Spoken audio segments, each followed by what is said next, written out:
flame on max. I'ma keep it going till there ain't nothing left. Gonna keep the flame on max. I'ma keep it going till there ain't nothing left. Going till there ain't nothing. Keep the flame on. Gotta keep the flame on. Gotta keep the flame on.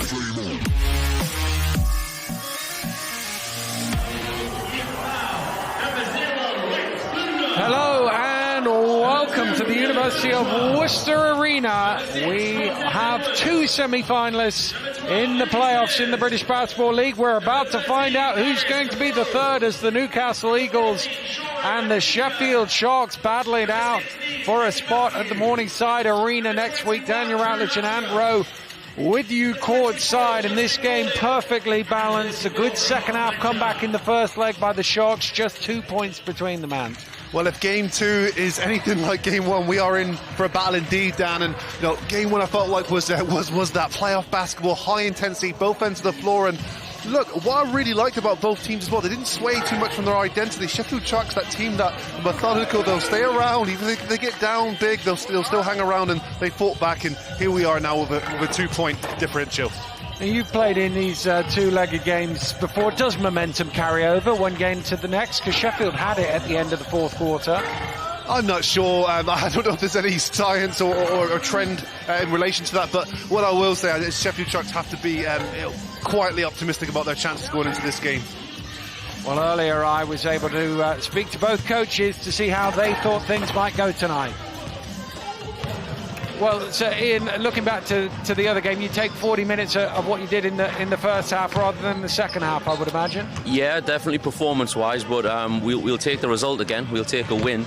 I think what a narrow margin like that does, it pretty much makes this winner go home and takes the maths out of it. And you're always pleased to get the maths out of the players' heads so they're not thinking about that running up and down the court. Yeah, definitely. Just makes it a one-off game. Essentially makes it a one-off game. We had a game last year, semi-finals of the trophy. We were up 9 first leg against Cheshire, and we lost the second by 8. And there's a lot of maths being done by players. It's happened before down the years. A few years back, I remember it was Leicester. We were down 11, then won by 12. So it pretty much just makes it win or go home. And when you look back at the film of the last couple of days, what are the things you're looking to tweak for today's game? Just a more consistent tempo. We had a drop-off in tempo, particularly in the fourth, our shot selection. We had good shots, but we're looking for great shots there, not settling for maybe some contested jump shots, and just keep our activity levels up, really. Well, good luck in the game. Thank you very much. Well, Atiba, I never know if momentum is a thing from one game to another, but if it was, you take it into this game. I think so. I think the way we fought back was, phenomenal job from the guys. And, if this is halftime, we definitely feel good going into the second leg. And the important thing here today is not to spot them that early lead that you did 2 days ago. Yeah, we some things is out of our control. The way they shot the ball, some of the shots they made were well-contested shots, and they just, made great plays by great players. But the things we can control, we have to do a better job of. And offensively, some of our shot selection and time and play needs to be better. And of course, in an aggregate system, when there's only one basket between it, you can kind of forget about that and just go out and try and win the game. And if those 2 points matter at the end, you'll think about it in the last minute. Yeah, absolutely. 2 points is nothing really at this time for game planning. It's all about just trying to fix some of the wrongs we had last game, and when it comes down to the stretch, play it however it goes. Well, good luck in the game, Atiba. Thank you. Well, you said, Ant, that two teams that sort of played the way they've played this year. We've seen Atiba Lions and his Sheffield Sharks more often than not get behind in the first half and then reel teams back in. We've seen Newcastle a few times this year give away leads late on. So in some ways, that first leg was a bit of a microcosm of the two teams. Yeah, I totally agree. And, I think you see all the devastation of what Eagles can do and what can perform. Offensively, they look great. Then that fourth quarter really, really struggled. And I think that's where the Sharks really grew in confidence as well. And I think that mental toughness from the Sharks as well. They've weathered plenty of storms over the season. And they showed us all what they're capable of in that game one. Let's take a look at the two team lineups for today's game. And, well, no surprises on either of them. Everybody out there and ready to go. And you know, it usually starts for Newcastle with Ramon Fletcher, just announced earlier today as the player of the month for April. He's been phenomenal all season, second guy ever to lead the league in points and assists in the BBL. He is, as 44 goes, they go.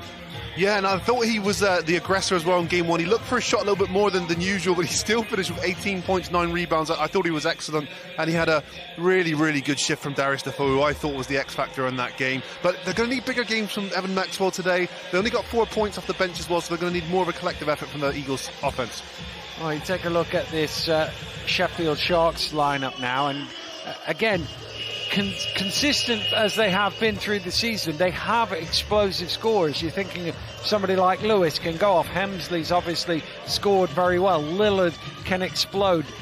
They kind of need more than one of them to do it today if they're going to win the game.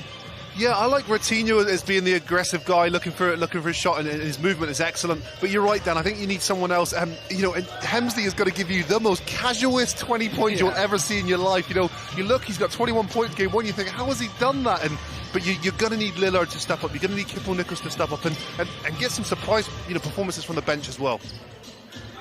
Well, the two teams have made their way out onto court. What used to be handshakes and high fives is fist bumps these days. Well, a 2-point Newcastle lead coming into this second leg. It is the Newcastle Eagles against the Sheffield Sharks, and they're just about ready to get things underway here in Worcester for the second leg. Two teams taking the knee.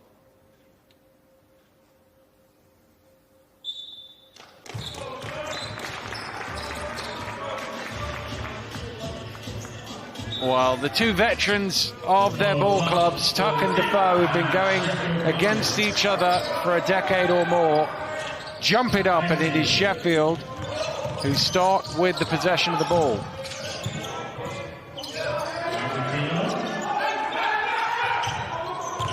Coutinho to Tuck. Tuck to the fall away, and he drops it in for two. Wow, the jump off was a throwback in time, and that matchup was also nice turnaround fade away from Mike Tuck there. Here's Fletcher driving to the basket, kicks out to Cortez Edwards. Tuck with the rebound.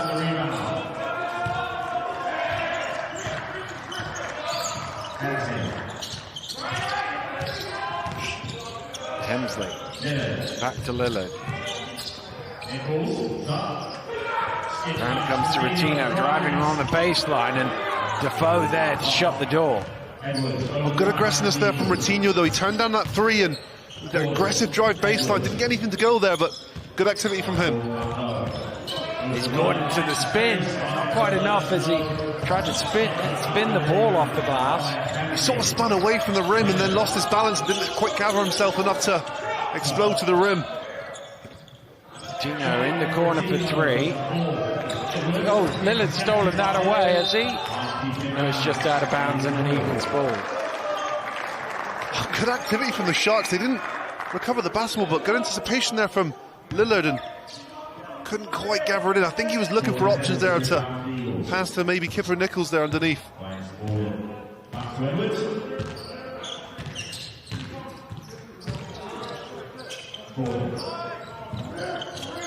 Here's Fletcher. Looking to go to work. Gives it back to Defoe. Defoe driving hard to the hole, will shoot two. Good patience from Ramon Fletcher. He had very little options there, but Darius Defoe makes a perfectly timed cut there and nice little bounce pass. So Defoe's able to step into that layup. Well, you always know what you're going to get from Darius at the defensive end. I thought he was more aggressive offensively in that first half, as if to set the tempo for his teammates, that it was playoff basketball and you've got to bring it. There might be confidence with him as well. I mean, we saw this Newcastle Eagles team when he was taken out of the equation. They're a completely different team without him, and I think it just solidifies the value he brings on both ends of the floor to this Eagles team.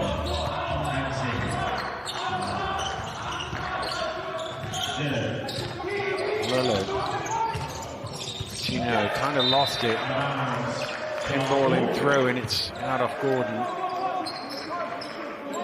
Chippy start to this game, Dan. Both teams, you can tell, it's a lot at stake here, and not exactly a free-flowing basketball just yet. Well, they've played each other an awful lot as Nichols drives to the basket. I mean, you think you go back, they were in that original cup group together, so they had those games at the beginning of the season. They were playing pre-season games against each other. They've probably played each other as many times as any teams in the league, if you count the pre-season games as well. Lillard to the basket.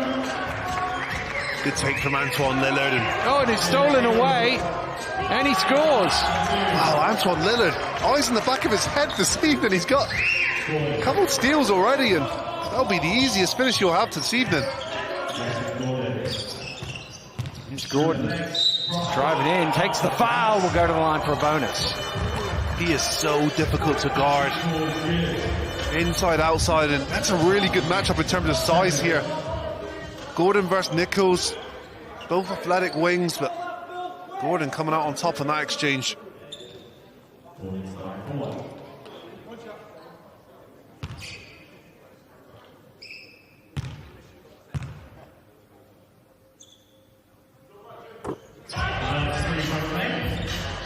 Converts that one. Newcastle up court a little bit in this 2-2-1 zone press. Hemsley along the baseline.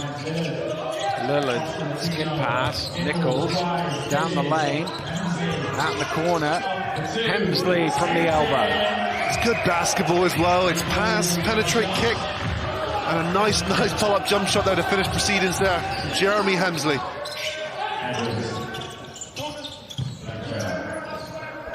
Defoe giving it back to Fletcher. And he finds some room, but doesn't find the basket. Sharks have got fortunate. That's a couple layups now that Ramon Fletcher's missed that he'll typically make.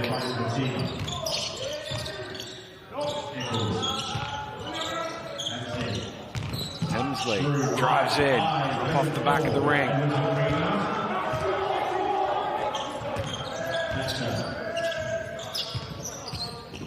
Defoe driving hard to the rim. Really simple play there. It was a simple pick and roll on the side of the court.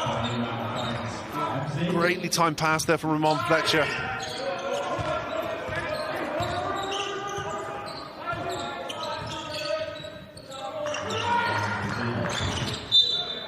Defoe gets his boot in the way to deny the pass.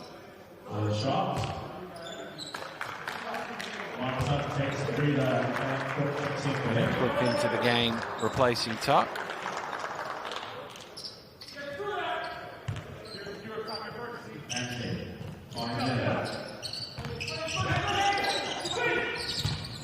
Nichols driving in all the way. Well, it's a promising sign for the Sharks camp. Kipper Nichols looking aggressive, not settling for that jump shot, making his way all the way to the basket. Sayers to Gordon. Shoots up, good hand, but he knocks it down anyway. Interesting matchup there, Gordon. Sizing Nichols up that time and hand in the face, but Gordon knocks it down.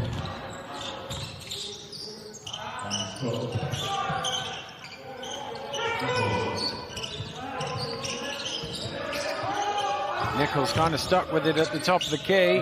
He shoots over Gordon and he knocks it down. Goes right back at him. Oh, it's it for that. What a matchup thus far. Edwards spinning into the lane. Cook got a little piece of that, but not a legal piece according to the referee. Foul is called. Not that it'll be an overly concern here. Edwards spinning into the middle there, creating a lot of space there off that spin. Just gets caught on the jump shot. But not that it'll be a massive concern to the Eagles, but they'd be hoping Edwards has a better shooting night. He has had so much value in so many other areas of the game, but he hasn't shot the ball particularly well in recent weeks, but he'll still grab you 10 rebounds and give you a handful of assists. Well, he should know these rings. He should indeed. His first British Basketball League team.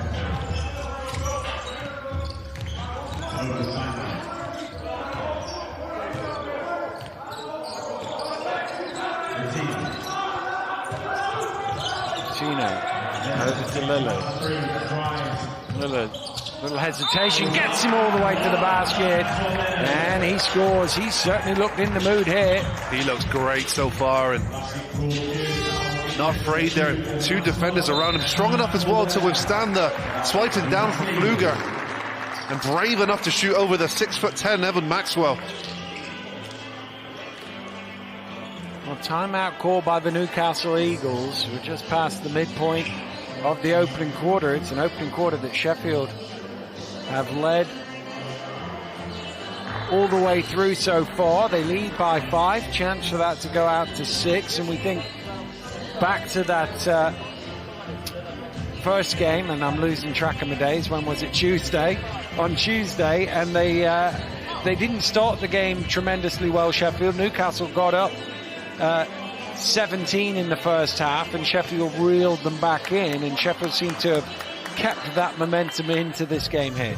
Yeah, well, look, it's still early doors, but yeah, you're right, Dan. If you look at the trend of momentum, it's certainly in the favour of the Sheffield Sharks, and they look like a confident team as well. You got guys, Lillard, Kipper Nichols, they both fancy this one, and you know, that's your import rookie players that have shown glimpses of brilliance all year, and you know, if those two are firing, it's only a matter of time before Hemsley gets his standard 20 points a game and you get something else from Bennett Cook. But I think, looking at the Eagles as well, again, there's a lot of basketball left to play here, but how are the Eagles going to respond now to this, first hurdle they've got here? That, you know, if you combine the scores down now, they're currently out of the playoffs, so they've got a very small hole, but they've got to respond here.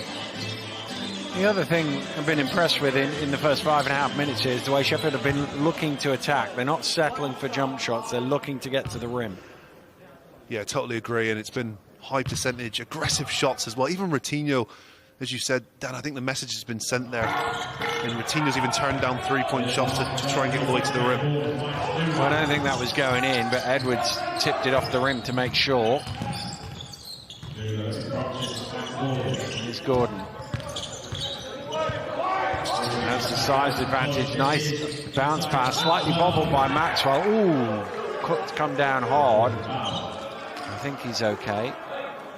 It's a really good pass there from Gordon. He's not forced a shot. He can see the double team coming, and he finds Evan Maxwell. Evan Maxwell just didn't have a clean catch on that. If he gets a clean catch here, it's a dunk. But that slight bobble there gives Cook enough time to recover, and that could have been a lot worse. It didn't look great, but thankfully Bennett Cook bounced right back up. Well, he's gone out of the game at the minute. I don't know if that was a planned substitution or not. He doesn't seem to be getting any treatment. Rob Marsden enters the game. Doesn't look like his black eye has cleared up any in the last couple of days. He looks tough. You might want to keep it. It's an intimidation factor here. You know, anyone who knows British basketball knows Rob Marsden is he's a workhorse. He's a grafter. He's as tough as they come, and just looking at him increases that fear factor. Played well, I thought, on Tuesday as well. There's Routinho for 3. Good ball movement, finds the open shooter. Sharks offense looks really, really good so far, and Routinho, I think he's a very talented offensive player that will not be afraid to put points on the board. Well, they've got 19 already in this game, Sheffield. They're not quite as renowned as Newcastle for putting big numbers on the board, but they're certainly on their way here. Pfluger knew he had to shoot it because of the shot clock.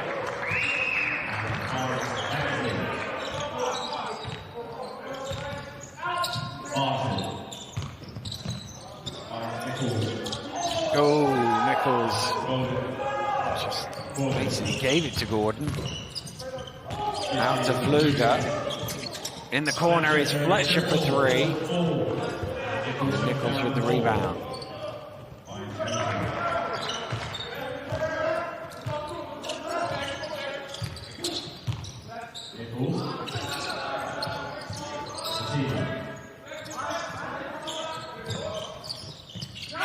Lillard for three. There's a nice little bump in there by Marsden that gave Lillard that space. Sort of thing that goes unnoticed as Maxwell scores at the other end. Well, this is key for Eagles now to get the ball inside and get high percentage shots. They got 44 points in the paint in game one, and surprisingly 0 fast breaks. Here's Rotino again. This time in the corner, he hits the shot. Rotino again. Second three of today.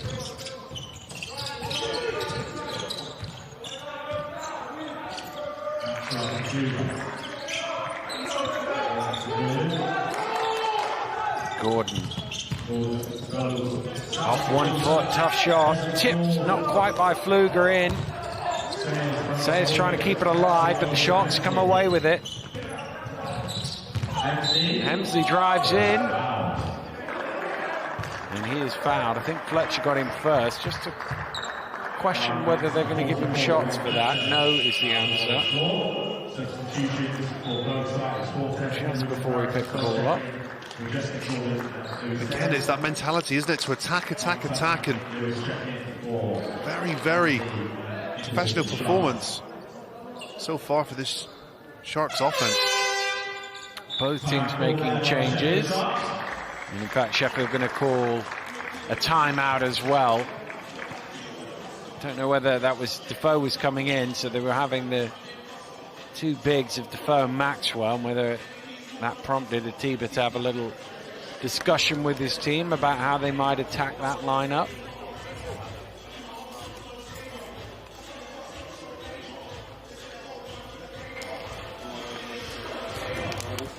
And we've seen Sheffield look to get to the basket, and I think what that's done is it's made Newcastle just want to collapse a little bit more, and Rotino's made them pay out on the three-point line. Yeah, it's been a very effective strategy thus far, and I think the mentality as well to attack has been there. And you've got a guy like Nicholas Lewis now who's going to be lurking around on the perimeter there for, again, if those penetrations come and the defense has to help. You've got Rotino, Nicholas Lewis, again, that will kill you from the three-point line. Let's go.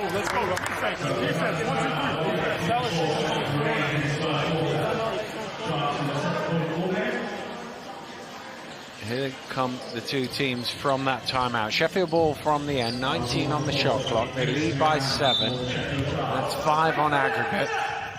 Just under 2 to play in the first. Here's Lewis.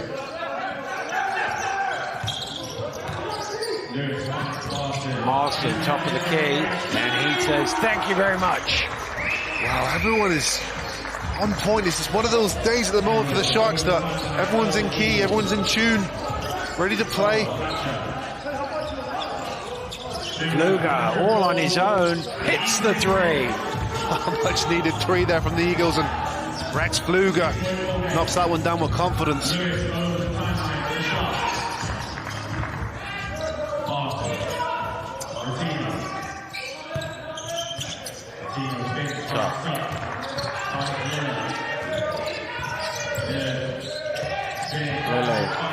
Here he is again. This time he turns the shot down Marsden. He's got to get it away, and he knocks it down on the shot clock buzzer.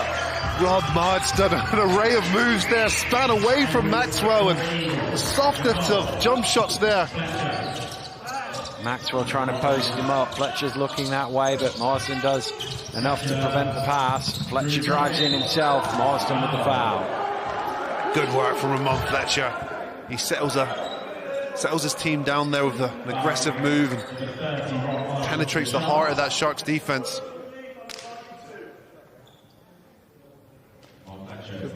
Good bit of coaching there from Atiba Lyons. As just after that call, Lillard turns to the referees, chanting away. Atiba just shouts down at him, tells him to calm, don't worry about it, and he walks away. And these are the games, these are the days where you can't get distracted by anything. Atiba knows that as well as any, been around a long time, 500 plus games in the league. Well, he's been there and he's lived it as a player as well, which adds to the experience. Marsden going to work, and that's a foul by Defoe. It's a good foul. I mean, Rob Marsden, he's if there's a hot player on the court right now, it's him. Everything he's touched so far has turned to gold. Just a little reach in at the end there by Defoe, slap across the wrist.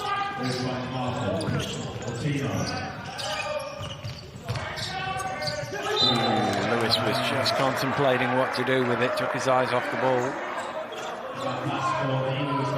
That'll give the Eagles the final possession here of the first quarter. And as well as Sheffield have played, a score here, and it'll be a 3 or 4 point game. I think that's on Lillard. He's having a little conversation about it, but it was a push on Edwards, and it will send Edwards to the line. So, Paul Edwards goes to the line for 2. Substitution. Ron Fletcher takes the free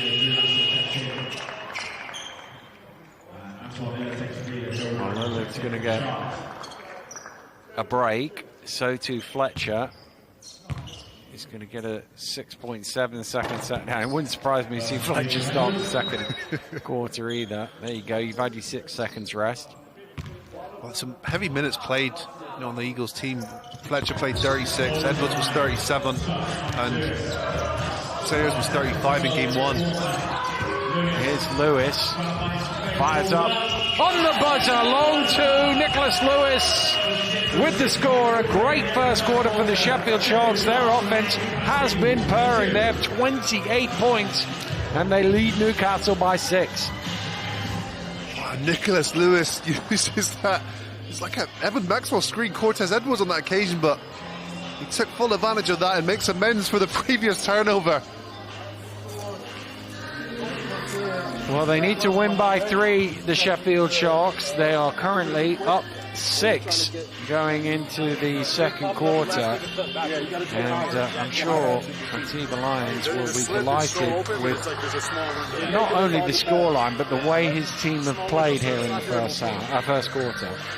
Yeah, it's not just shooting the ball well, Dan, because, you know, the professional basketball players, anyone can get hot and shoot the ball well. It's the manner in which they've done it. You know, they've shared the ball, they've penetrated to the rim as well and created for others. It's just it's a good-looking offense at the moment that's been very effective. And you know, there's not one player here leading the pack. It's been a contribution from several players, which you want. Nichols on 6, Coutinho on 6, Anton Lillard on 6.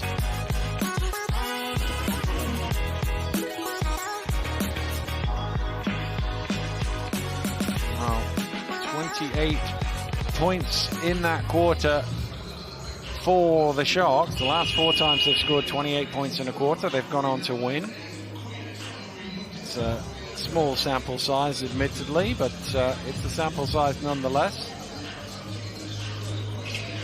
Well, I think the plus side already for the Sharks is that they haven't started the game as negatively as they did in game 1 and having to dig themselves out of a hole and chase the game. But it was the second quarter that Newcastle Eagles were able to dominate the game 1. It was 30-20 in that second quarter period. So Newcastle Eagles will be looking for much of the same in this game.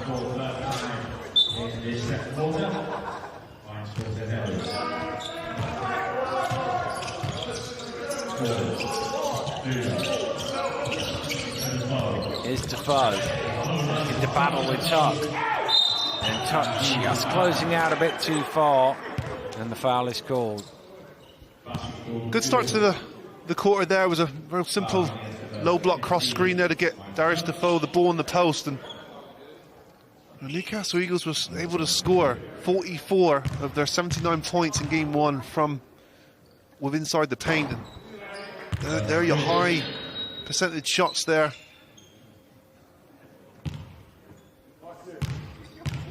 Well, these two teams have met a lot in the playoffs down the years. In the aggregate system, Newcastle 5-0 in first leg meetings against the Sharks, but they're only 2-2 in terms of going on to win those ties.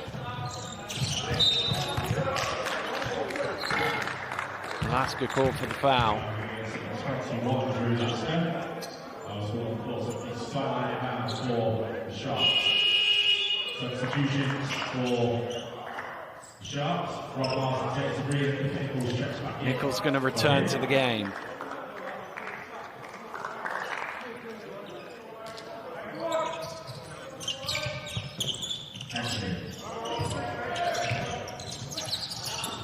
Lewis.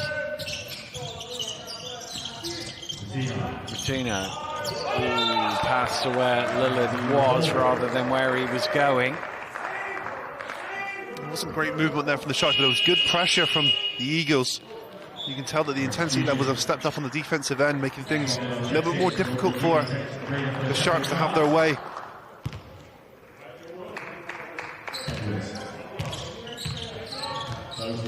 Fletcher didn't come back out in the start of the second quarter as I thought he might, so Edwards bringing it forward. Lasker stumbling, and the reason he's stumbling is because he bumped into Nichols, and Nichols is a little frustrated with that. The problem with it is that they collided into each other, and it's probably a travelling violation if you don't call a foul, so the referee can't ignore the contact and call the travel. He has to call a foul. It's a tough call on Kipper Nichols there, particularly as it's his second. Edwards gets into the paint, rims out. Tuck eventually getting his hands on it.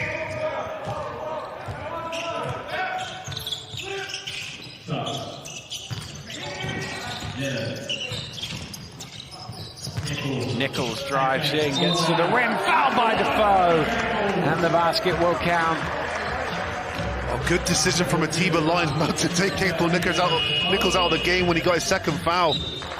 So he looked for that.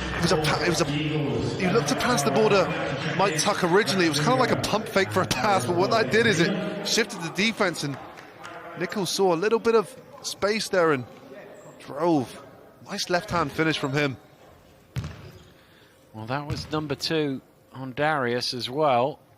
Still a long way to halftime. Although he's such an important cog, and he's well experienced playing with foul trouble. I'd be surprised if we didn't see him return here in the second quarter. Here's Gordon driving in. Oh, it's going to come out, is it? No, it drops in. Wow, had a couple rolls around the rim there. But nice move from Justin Gordon. Gravity teasing us all there.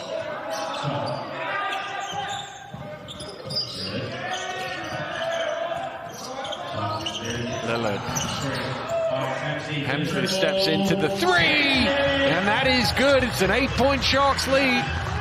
Wow, Jeremy Hemsley, that was a good contest as well, but he's slightly bigger than Ramon Fletcher, who's able to jump off over that contested hand. There's Maxwell trying to use his strength to get 2. That's a really tough finish, just because Mike Tuck is very strong. He had good position there as the defender, but Maxwell was patient and forced his way up through. Looked a little dubious there from Lillard, but it was fine as far as the referee was concerned.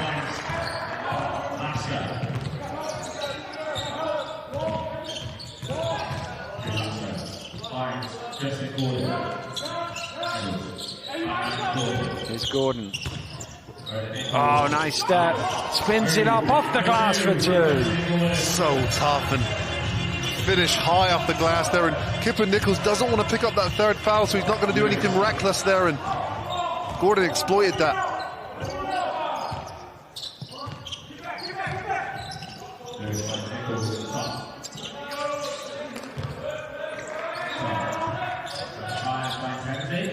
Hemsley gets into the paint.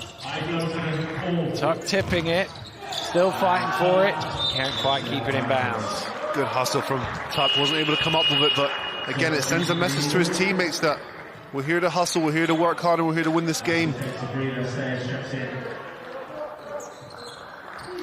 He's in the veteran category these days, Mike Tuck. He's didn't quite become the Sharks all-time leading scorer, this season. Left a few points out there, so he's going to have to come back for one more. That's going to be his carrot early next year, I'm sure. Why not? He's been going for this long. Todd Cawthorne still ahead of him in the all-time scoring charts, which are counted on league play, so what he does here doesn't matter in that regard.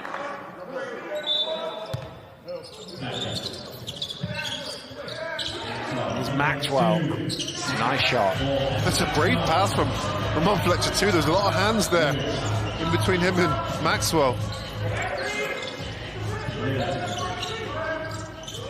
It's a 2-point Sharks lead.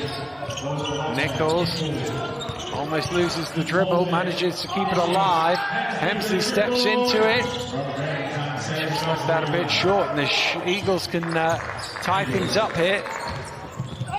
Edwards driving hard, and there is the third foul on Kipper Nichols. Wow, he tried to roll the dice here, and it's not went off in his favour. He's jumped straight up, isn't he? But his arm just came forward there. Oh goodness, yeah. You can't give the referees an excuse to call that foul, and you got to keep your hands straight up as hard as it is. Always get tempted by the ball. Well, Tuck didn't get very long off. He's back in for him.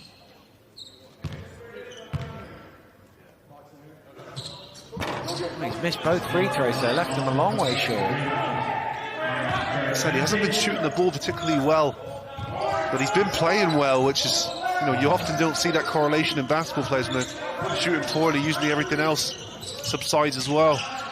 Well, he does so much on the court, Edwards. It's Marsden. Shot clock low here. Ratino run up. What Eagles have done a good job at, they're denying the passing, the intensity's increased, they're making things a little bit more uncomfortable. Maxwell is challenged by Marsden and misses. Hemsley drives in and slapped down on the wrist by Gordon.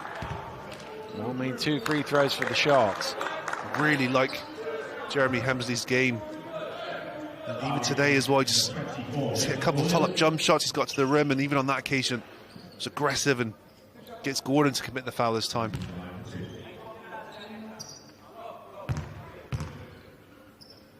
Well, as you say, his numbers really tremendous this season, but sometimes they sort of go under the radar. It's almost like you notice his numbers after the game rather than as the play is out there. He's stealth-like with the way he puts his production up there, isn't he? Incredibly casual is how he's able to do it. And I think another thing to his credit as well, he doesn't need 20 shots to get 20 points or 25 shots. He does it very efficiently, and shoots the 3-ball very efficiently too. And that's well a good position there for 2.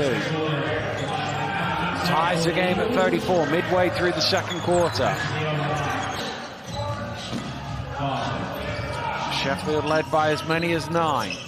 Newcastle yet to get in front.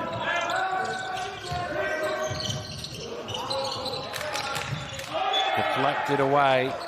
Little nod from Edwards. Timeout called by the Sharks. Tiber Lions calling for time. 4:42 to go in the first half. Level at 34. Momentum a little bit with Newcastle, so Coach Lyons wanting to do something about that. And it came via the Newcastle Eagles defense, or their increased effort on the defensive end. Sharks currently on 6 points for this quarter, but you can visually see, hands in the passing lane, a lot more aggressive with that pick and roll as well, making the Sharks offense feel a little bit more uncomfortable. They're not getting as easy looks as they were in the first quarter, and even plays as well Jeremy Hemsley's made by himself, attacking the rim. He's missed 2 free throws on that occasion, so when you add those little things up, that adds to the pressure and the small drought they're currently on. But credit to the Newcastle Eagles defense.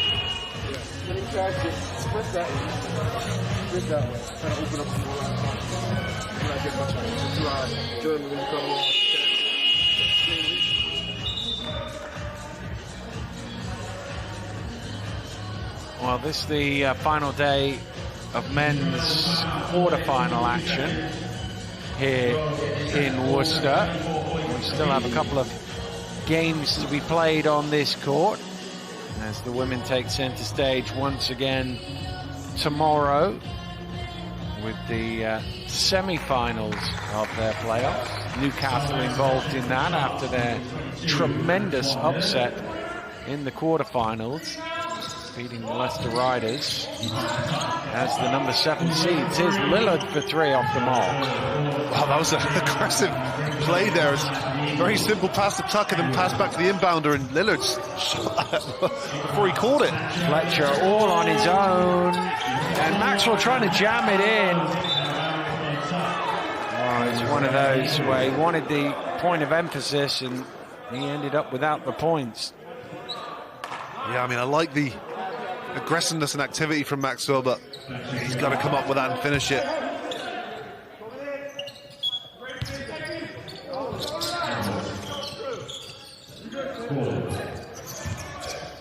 Gordon, top of the key, and Newcastle for the first time this evening are in front. They may need to seek out that matchup, Gordon, against Marsden. That's a really difficult matchup for anyone in this league.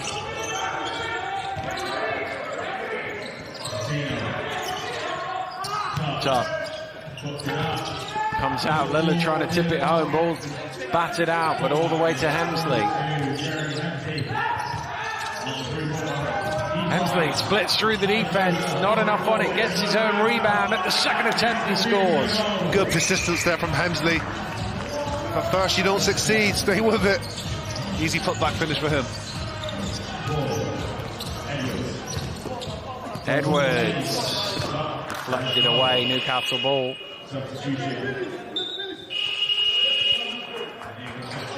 Lincoln in for the first time.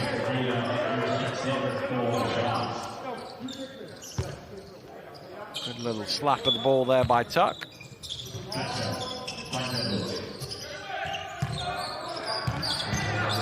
Edwards spinning baseline, misses though. Such a good move from Edwards, just doesn't quite have that feel for the basket and finish right now. Lewis.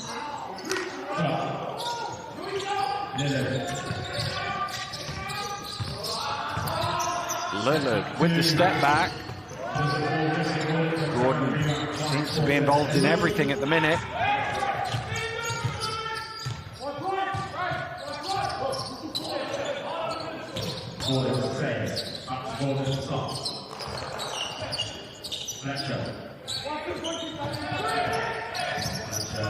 Fletcher, nice little pass. Out to Sayers in the corner. Short. Lillard with the ball. Still we're tied at 36. Lillard driving in. Rearrange! What a finish off the glass. Bonus shot coming. That's really difficult move there. He's drove right hard. He's got the defender on his hip. Constant contact all the way through. And he's able to rearrange and then finish with the left. Wow.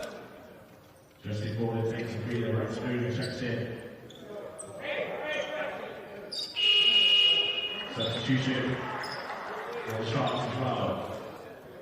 Mike Tuck takes a breather. Cook in for Tuck. Cook also on 2 fouls.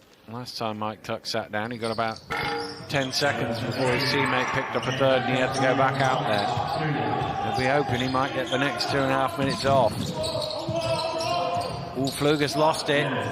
Lillard comes away with it, and Pfluger with a frustration foul. A little bit of chatter in there.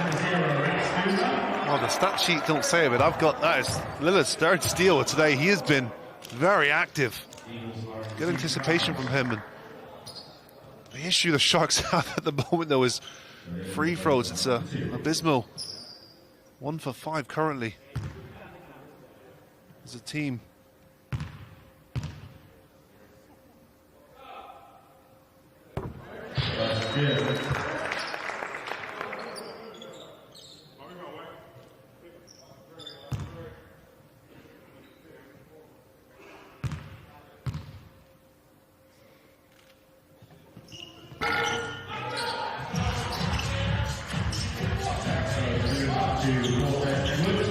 Sheffield's advantage back to 4.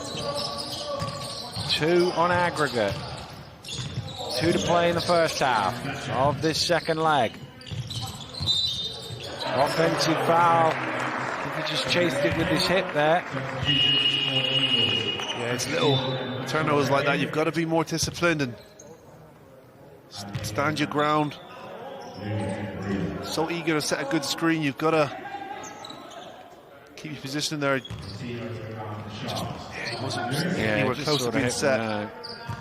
It's one of those things that's big is if the guard's already gone and you've missed it, that's his fault, not yours. Maxwell rolling late, gets Cook from behind, but doesn't impact on the shot, so a bonus coming again for the Sharks. It's such a clever pass from Nicholas Lewis, and even more intelligent by Bennett Cook. When he catches it, keeps the ball nice and high, doesn't bring it down. That's what any 6'10" post player will be taught from a very young age. Keep it high and finish soft. Not a great foul, though. The and one is good. Free throw is an issue at both ends of the floor, but that one is all right. And Sheffield have squeezed this one back out to 7 on that. Fletcher driving baseline, gets it to Edwards, who's able to score. Nice work on the baseline there from Fletcher, and Edwards staying active and finding a way to give himself an additional 2 points.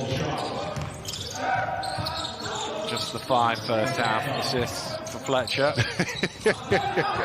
Pretty average, really. Here's Rutina on the run-up. Edwards with the rebound. Edwards in transition, looking for options.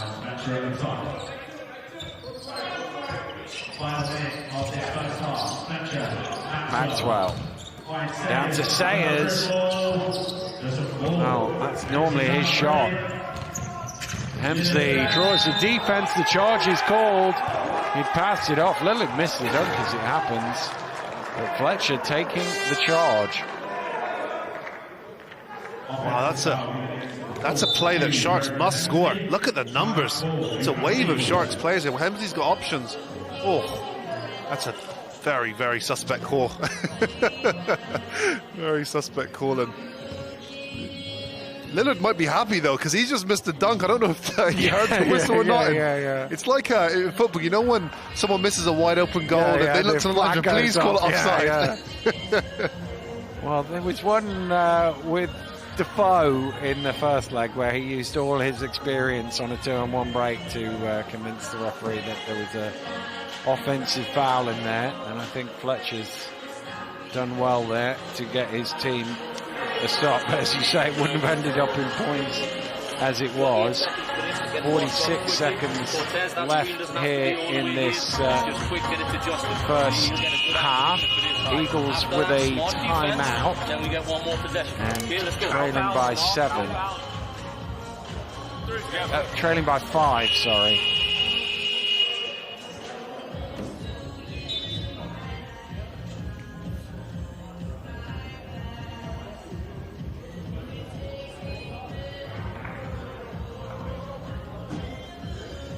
If they go quick enough here, Newcastle, they can turn this into 3 possessions and make sure that they get 2 of them. I'm sure that's what the timeout will be about.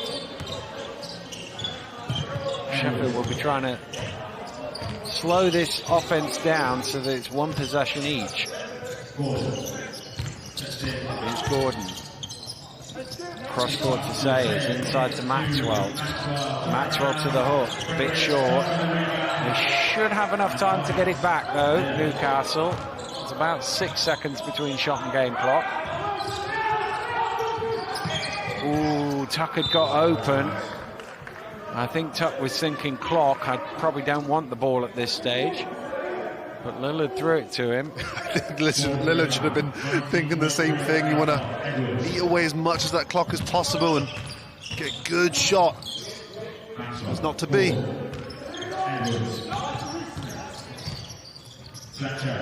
Here's Fletcher. Driving in, blocked by Ratinho. Oh, it's a big play, because you know if there's not a block shot there, that's a automatic layup for Fletcher. And wow, perfectly timed the spike down. 3 seconds left. Gordon lobbing it into Maxwell. He can't force it home, and that will do it for the first half. Well, the Sheffield Sharks led by as many as 9. The Eagles came back and took the lead, but at the interval, it is the Sharks who are back in front, up 5 on the evening. That's a 3-point lead on aggregate. This one still very much in the balance at halftime, man. It really is, and I like that how the Eagles responded there at that second quarter. I thought that they were, markedly improved on the defensive end, which then, made things a lot more difficult for the Sharks. This is a Sharks team that had 28 points in the first quarter, if you remember, and only notching on 15 in that second quarter. So, this has got the makings now of a very, very tight, close finish, and you've got that feel of that playoff basketball intensity as well. Well, that was the thing I was about to say, because actually, usually in the playoffs, things tighten up a little bit. So that sort of 28-22 is the outlier, and the 16-15 of the second quarter is more what you're accustomed to at that stage, and I think that's what we're going to see here in the second half. We'll probably get this game into the 70s, and it'll be about who makes plays at the end, the way it's been going. I think so, and you can see now all the 50-50 balls become that little bit more important now. All those rebounds become that little bit more crucial to grab. So, yeah, I think within that right, Dan, it's going to be more of a scrap and a battle here now. Well, the Sharks just edging it here at the University of Worcester. They're ahead in the game. They're ahead on aggregate. We're going to take a little pause. We'll be back with you and the second half in a few minutes' time.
in the balance in the second leg of the 4-5 seed matchup. The Newcastle Eagles, who won the first leg by 2, trailed the second leg by 5, and therefore are 3 points down on aggregate. And well, one thing you know with the Newcastle Eagles when it gets to playoff basketball is Mr. 26 is always up and ready when there's a trophy at the end of it.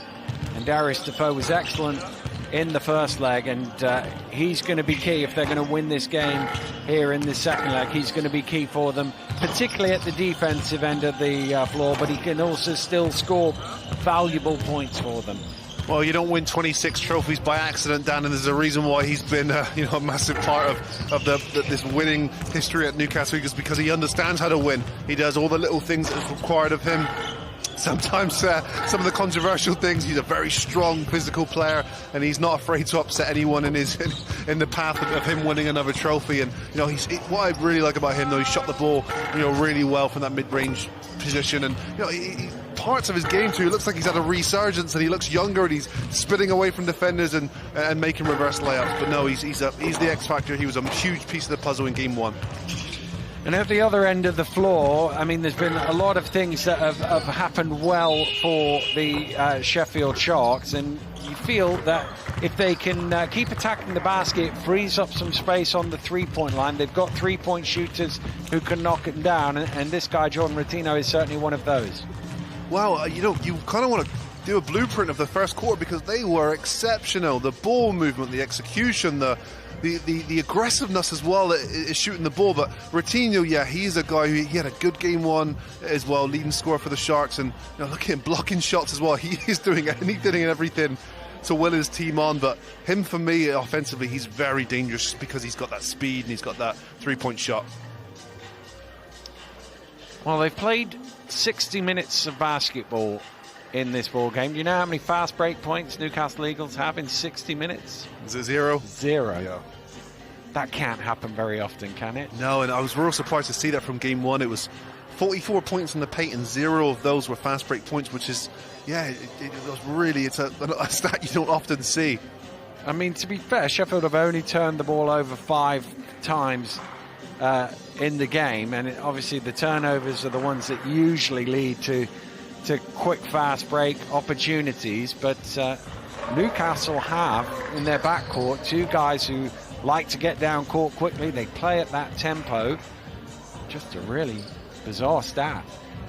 Yeah, and that's where I think Edwards and Fletcher really flourish. Edwards on 6 points, but he's had to work really hard for those 6 points. He's 1 for 5 from the field so far, and Fletcher's 0 for 5 from the field, and only has 2 points by his standards. So you're right, when you take away those fast break points, it's you know, everything is just, you have to work for everything so much harder. Well, 1 for 10 from their normally ever reliable backcourt, but as I say, regression to the mean works both ways. They are likely to come back up in the second half, those numbers. Here's Hemsley, out to Rotino. I thought he was going to shoot that. Cook has to come miles out to get the ball. He was trying to get that on the low block. Great defense from Defoe. He's backing him down, and a little slap down by Defoe is going to be his 3rd foul. Bennett Cook's done excellent there. He's caught the ball so far out away from the paint, but he's managed to back his way down into a really dangerous position here and spin into Defoe. And if Defoe stands straight up, it's fine, but you see it's a double hand slap down there, and Bennett Cook misses another free throw for the Sharks. Well, it's fair to say that Defoe won that battle right up until the ball, because he'd shoved him almost to the three-point line, and then Cook took him all the way back, and that's a 3rd foul right at the start of the second. Whoa. Fletcher trying to push the pace, throws it too far away from Edwards. You don't see that very often. No.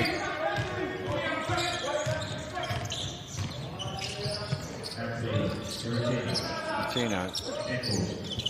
They're looking to go at it again there. Defoe defends it well. Here's Lillard, down to Cook, he just bobbled it. Goes up, and Defoe this time. Right, oh, Defoe's hobbling. For a second, it might have been a hamstring the way he was running. He's able to convert at the other end. He's definitely not moving right. Wow, the Sharks offense have to utilise Bennett Cook here. Nice little shovel pass inside from Edwards, and Darius Defoe, I think he'll want that one back. He's more than capable of giving himself a three-point play on that occasion. But you saw there when Cook did get the ball, Defoe so aggressive defensively, he's just got to rein it even by 5% just to get himself through the next few minutes on these 3 fouls. He could have picked up his 4th on that play right there.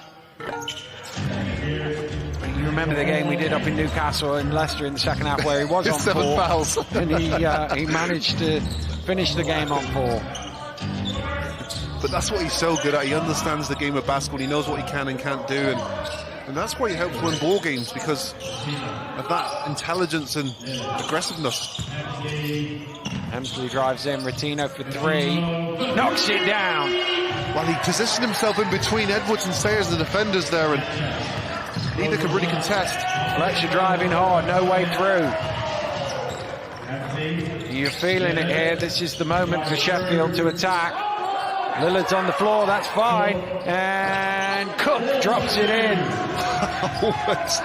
Everyone sort of stopped and expected either a foul or a travel to be called, and nothing was called, and it was kind of slow motion, and Lillard finds a nice pass to Bennett Cook, who's in a very advantageous position under the rim. Well, this 3-pointer on the play before, this is the moment here. Newcastle have to respond. There's still 18-20 to go in this game, but you get the feeling this is Sheffield's time. They have to try and reply Newcastle, and they go to the man who's been scoring all game, Justin Gordon. Well, if there's a star watch, he's the one shining the brightest. Gordon is the one who's turned up and is performing so far for this Eagles team. Oh, and that's a mistake there. Miscommunication between Hemsley and Cook. What Sheffield don't want to do is make it easy for Newcastle here to get back into this game. They go right back at Gordon to the turnaround. Fletcher to Edwards. Edwards has a line to the basket and he lays it in for 2, and they cut it back to 5. Newcastle, good response. Really good response. You're right, Dan. That was a critical point in that game there, and Cortez Edwards, nice little drive to the basket and rearrange. Here's Lillard. He's at the basket. There's going to be a flop warning there as Gordon hit the deck.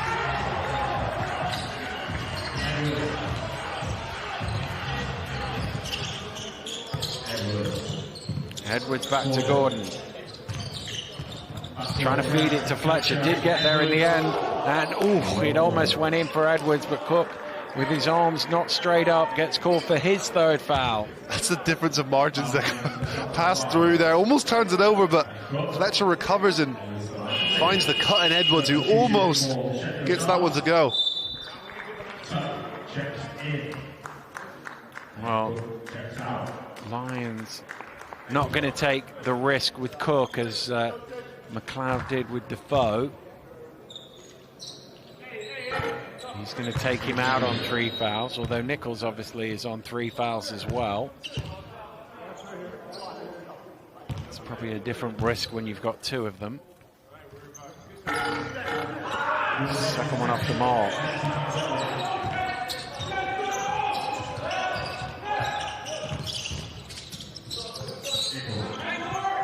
Nichols.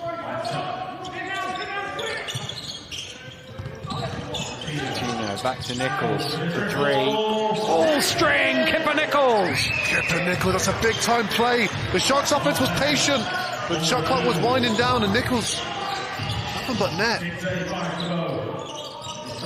Gordon to reply. Off the mark, Hemsley with the rebound. Sheffield with the chance for a double-figure lead here. Hemsley penetrates to Nichols with the head fake, in off the glass, and a timeout is called by the Newcastle Eagles. They're 11 points down on the night. That's 9 on aggregate, and they need to stop the bleeding here. Jeremy Hemsley, that's a good play there from the point guard. All he's done is penetrated into that danger area of the key there, and saw Kibble Nichols open down low, and Nichols was very patient. Great use of the pump fake. Edwards wanted to block that shot, and essentially all it did was got him in the air, and Nichols was able to finish that under the rim. Here he is, they're driving left, and it's a difficult pass still, but he finds him on the money, and Edwards doesn't want to foul on that occasion because you know it's a 3-point play there. Kibble Nichols, he's had to be quite mentally tough here. He's been, flirting with those foul troubles. He had 3 in the first half, and he's able to reintroduce himself into that game, and there's 5 quick points for him there in that quarter. Well, this one currently going against the seeding, although 4-5, there's never that much in it in the matchups between them, but there's a 2-point game in the other one that is coming up later tonight, 3rd against 6th, with Plymouth leading Worcester by 2, and I know both teams are in the building. They're currently watching and enjoying, I'm sure, this game. It's just remarkable to think as well, Dan, this Sheffield Sharks team were 15 and 15. They didn't even have a winning season. It's remarkable. Edwards off the back of the iron. Here comes Lillard. Oh, stolen away by Fletcher. Just couldn't keep his feet in bounds. Good anticipation from Fletcher, and I think he's just trying to force the issue there. He didn't have any room, and as crafty and as quick and as skilled he is, he can manipulate his body size on the sideline.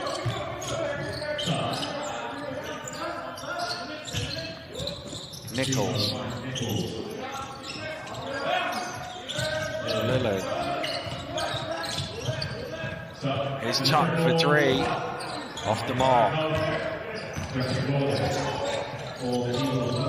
It's a bit high for Maxwell, and he drops it to Tuck.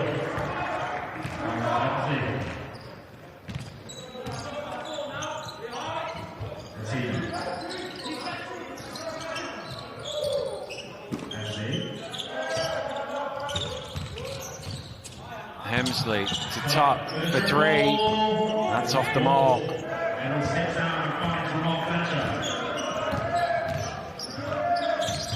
Fletcher looking to go. Drops it to Maxwell.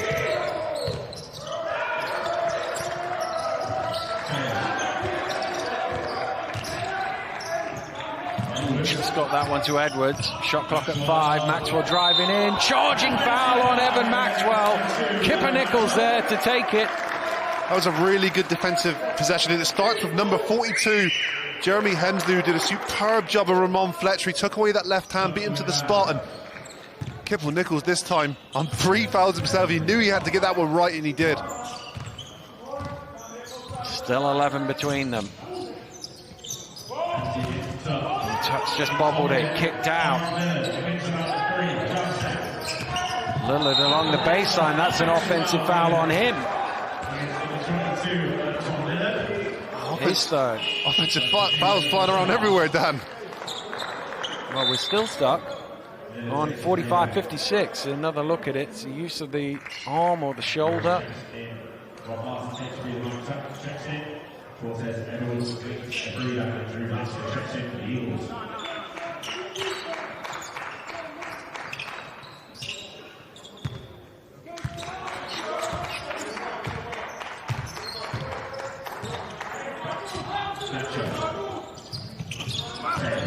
Sayers down to Maxwell. Going strong. Throwing it out of bounds. Marsden did enough there. So strong, Rob Marsden. I think he partially stopped him with his jaw or his face as well. But it's, any part of the body that's legal, he'll use it. And Maxwell couldn't quite muster the shot over the rim.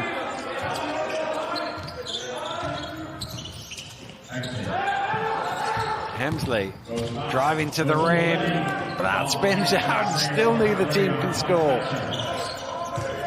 Here's Fletcher getting back to that trusty left hand. Wow, sometimes you think he easy does that. You just think, why don't you just do that every single play?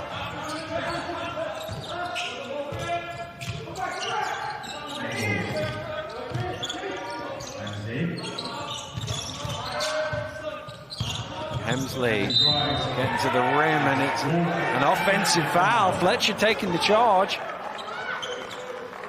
Wow, there's a lot going on there. I'd need to see that again, but Hemsley trying to make something happen, crosses back over to his right and sees a little space, and Fletcher gets across there, and tough call.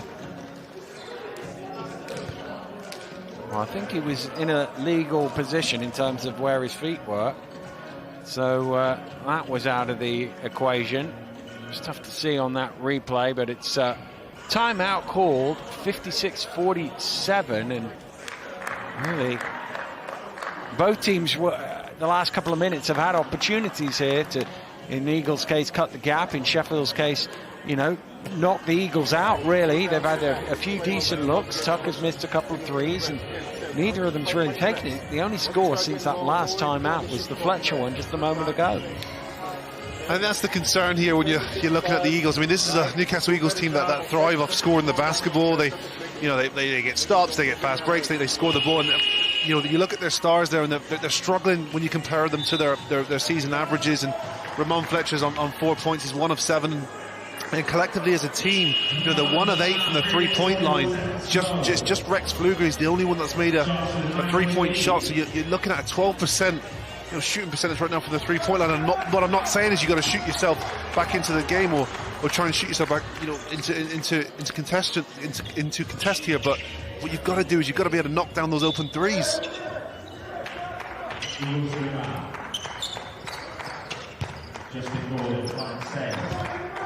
Sayers will bring the ball up. That's unusual. And they've turned it over, and Hemsley is out in front, and Hemsley will slam it down. Wow. Well, that wasn't what they wanted out of that timeout, I'm sure, but Sheffield Sharks relished the opportunity there, and a quick turnover and two-handed dunk finish from your point guard. Well, the foul from Lewis is their 5th of the quarter. So maybe the free throw line is a way of getting themselves back into the game. They've got 17 points from the free throw line. 17 of 48. I think they need to try and establish Gordon again. He's been the bright spark for them. 6 for 9 from the field from him so far. And they need to try and figure out how to get him back in that matchup with Rob Marston maybe at the top of the key. Driving along the baseline, beautiful move. He's such an asset to have off the bench, Bennett Cook. Gordon. Little fake, drives hard. Foul called. He's the guy they need to go to when you're going through these struggles offensively. If he doesn't score the ball, he's going to find a way to get to the rim and get fouled. You have to foul him to stop him. Foul was on Marsden, so it's only his 2nd. Defoe back into the game for Newcastle. That's good.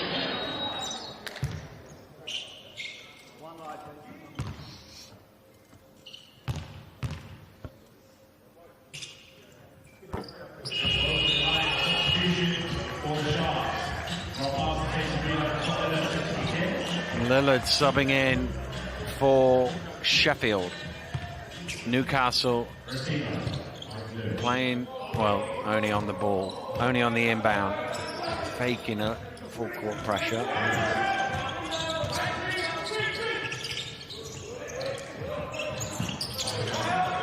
Hemsley under pressure. Cook with a tip out. Lillard has it. Lillard loses it behind his back. Away come the Eagles. Fletcher at the top of the key. Tough move from Fletcher there. He saw an opportunity and capitalised on that, and did that in 5-6 seconds, I think, off the clock. There was a quick score. 7 now between them.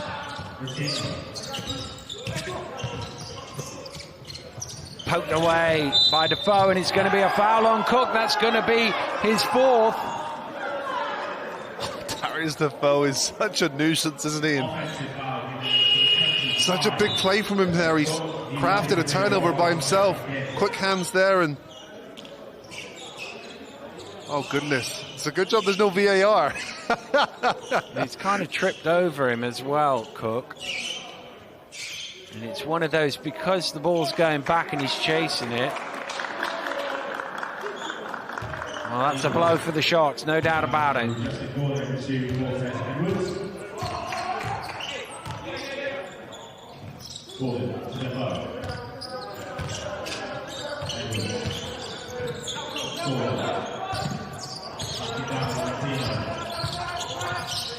Luger cutting into the lane, but the hand made it, put it short. Out to Gordon. Gordon to the jump step. He's good. He'll go to the line for an extra one. So tough. Brute strength. The ability to have the pose there to jump up above the defender and finish.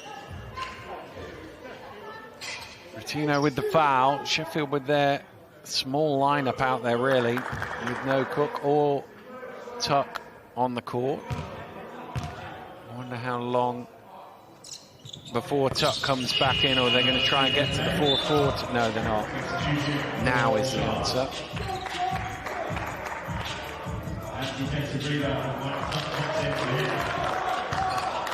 Well, he comes in, applauds his team. They are still in the lead, but only by 4.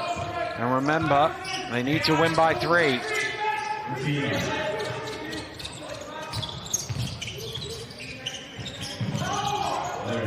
Lewis.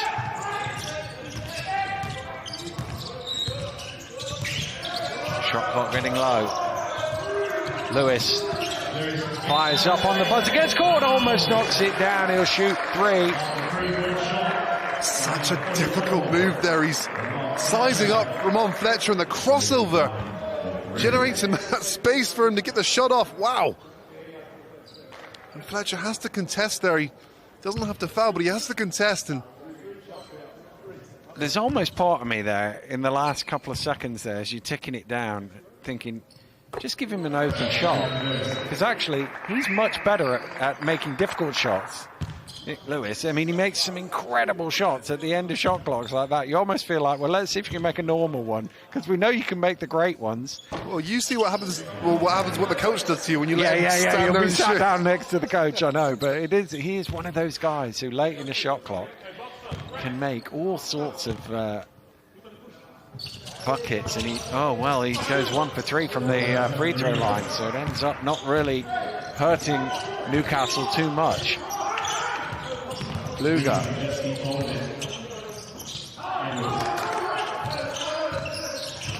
Edwards back to Gordon.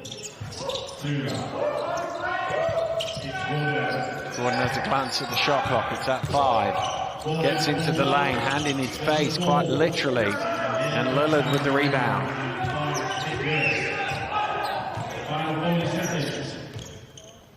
They could go 2 for 1 here. Quick. Here's Lillard. Gets it to Marsden. Poked away by Edwards. Poor spacing out that time there. Tuck was in the post and Marsden was just ahead of him. There was no space and no movement there. Poor offense from the Sharks. Running it down. Fletcher for 3. Off the mark. Batted about. Rotino has it. Heave it. Doesn't get it off in time. Wasn't a million miles away. Well, Sheffield still have the lead going into the 4th quarter. They played them dead even in the end.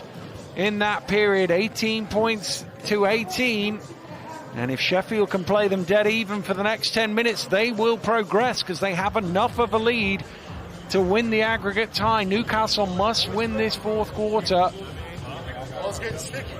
And they've got to get things going offensively. 56 is a very low number for the Newcastle Eagles through three quarters. It is, and they've struggled to shoot the ball again. The struggles continue from the three-point line. They're currently 1 of 9, that's 11%. This is a team that typically shoots 32% from the three-point line, so they're way down on their averages, but even shots like that, Ramon Fletcher, we know he's a big-time player and he comes up big in those occasions, but he hasn't quite found his spark for whatever reason so far. But hey, this is the fourth quarter and this is where the big-time players show up. Oh, you feel that if Newcastle are going to win, it will go through his hands at the offensive end for sure, whether he's scoring or finding teammates, as he has done so proficiently all season. The only individual on the Eagles team at the moment with any type of flow is Justin Gordon. He's on 18 points, he's leading scorer, and then you've only got Evan Maxwell on 10 points, so they're the only two players, in double-digit figures. Then for the Sheffield Sharks, Kipper Nichols with 14 and Lillard with 12, but you've got a couple of guys there, Martino, Hemsley with 9. So you feel like there's more guys feeling better on the Sharks team than there is on the Eagles team at present.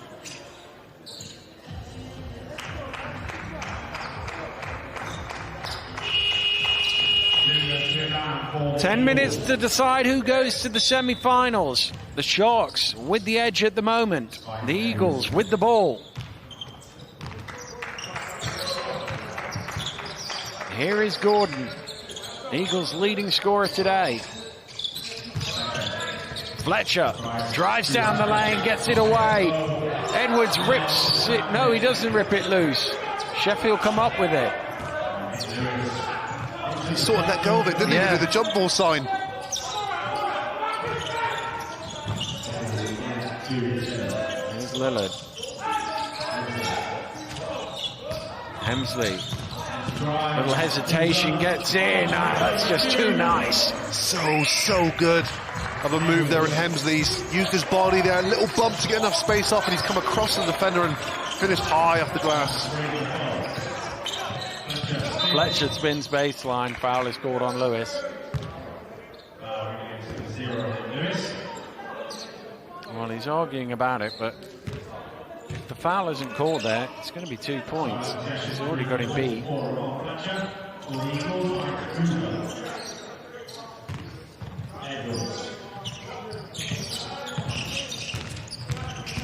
Edwards drives in, Defoe at the free throw line. Ooh, those are normally guaranteed points. Getting good looks, the Eagles, just not hitting with any same degree as they were a few days ago. Nice pass from Tuck, good position from Kipper Nichols, who drops it in for 2, and the lead is back to 9. Well, that's why you don't get too much of a drop off there. Bennett Cook, clearly a very efficient scorer down low, but you get so much more as well from... Great block from Tuck, you get that as well. Here's Lillard, pushing hard all the way. Defoe knocks it loose, it's going to be an Eagles ball. Mike Tuck. We talk about winners, we talk about guys doing things, anything and everything to win on their team, and a Ramon Fletcher crossover, and Mike Tuck says no. Beautifully timed block. Former playoff final MVP, of course. Yeah, he's had a couple big performances on the big stage as Mike Tuck. There's Rowe recalling bad days. Traveling violation called. Last game of my professional career, I had to watch Mike Tuck put on a clinic.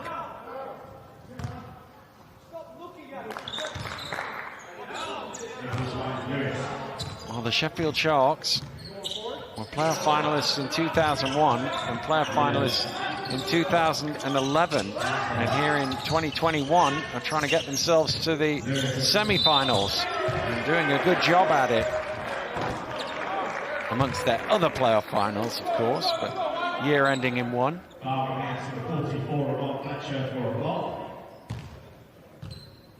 See, Nicholas Lewis is such a threat there and danger. Ramon Fletcher's obviously concerned of him shooting that three, so he's getting right up on him there. And all Nicholas Lewis has to do is Hensley, they've lost him at the top of the key, and that is a big mistake. It is indeed, and he's Oh, composed. stolen away by Lewis. A casual inbound, and Lewis said thank you very much. And again, Sheffield have their chance here to land a knockout blow in the next minute or two here.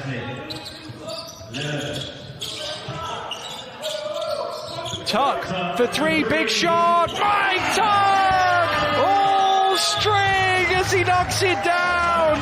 And Sheffield are 7.5 minutes away here. Mike Tuck, big play after big play. How huge has he been in this fourth quarter, Dan? And there's no bigger play than that one right there. Took his time, followed through. Doesn't matter that he's missed some previously. All he cares about is making an impact right now. And that was a huge, huge message. And a big error from Defoe on the inbound to throw it casually. And Lewis said, thank you very much. And it ends up being 3 points and a little point in your direction and a smile from Mike Tuck. He enjoyed that. I'm just happy I'm not chasing him around guarding him anymore. No, it's really, obviously for me as an older player, whenever I see the Mike Tuck play well or Darius Defoe, it obviously brings back memories, but it's just so good to see the longevity and professionalism of these two guys to be able to play for as long as they have and not just participate as well. These aren't guys that are just hanging around still. They're impact players, they're leaders, they're winners, and you know, anyone and everyone in the league should give them the utmost respect because they've done it year after year, and keeps a smile on my face seeing these guys go up and down battling on court. Well, for the Newcastle Eagles, their season rides on the next couple of minutes here. They've not scored in this fourth quarter. They've been outscored 9 points to 0. And if they don't take a significant chunk out of this lead in the next 2.5, 3 minutes, they're going to be too far back. Down to Maxwell. Backing down Nichols. Gets all the way to the rim. Well, that's what they needed. It was a well-designed play and executed to perfection.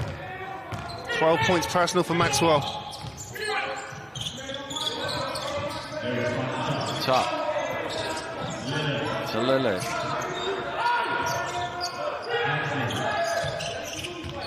Hemsley driving in, and it is a foul. I haven't seen a signal either way yet. It is on Defoe, and it is his fourth personal foul. Well, Hemsley's driven right here, and Defoe's still moving.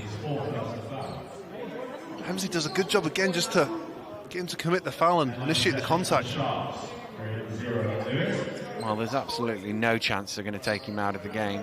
He's going to have to foul out to leave this game with 6:55 to go. Still a lot of this ball game left out. 7 minutes. But Defoe is going to be integral in them. Nichols getting all the way to the basket. Beautiful move, the jab step, middle, goes right.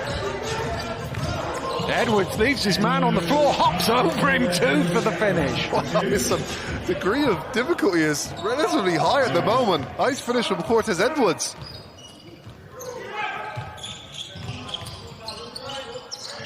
Lewis has it, on to Tuck. Here's Tuck.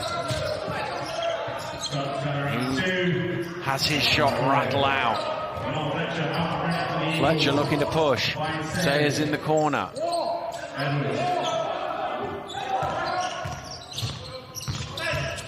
Edwards to Defoe.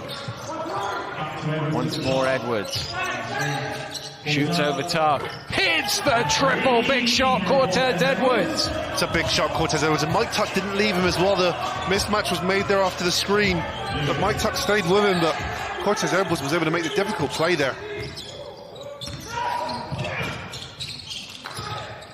Lewis into Tuck. Hemsley, read by Cortez Edwards, who has the steal. He's pushing.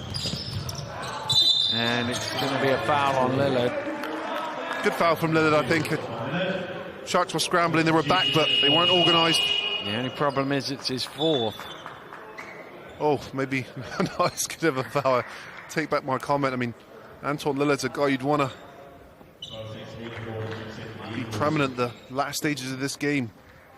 Well, Gordon into the game. Defoe does take a break. He's actually taking his shoe off. I don't know if he's tweaked something or whatever. He's having a close look at his shoe, trying to sort that out. I assume it won't be too long before he's back in. Here's Gordon.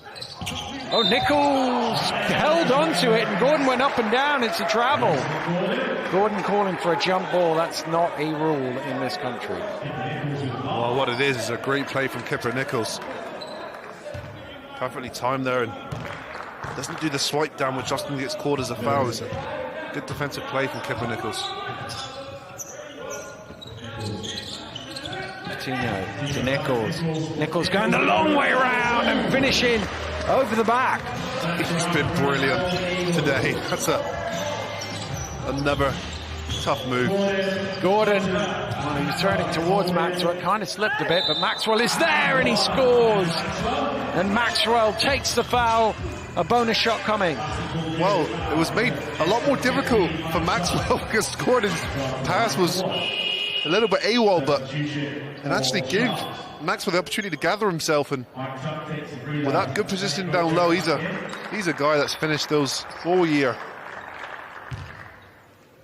Well, Tuck sits down. Bennett Cook, who like Lillard is on 4, is in the game. So Lillard, Cook and Defoe all on 4, only one of them out on court at the minute.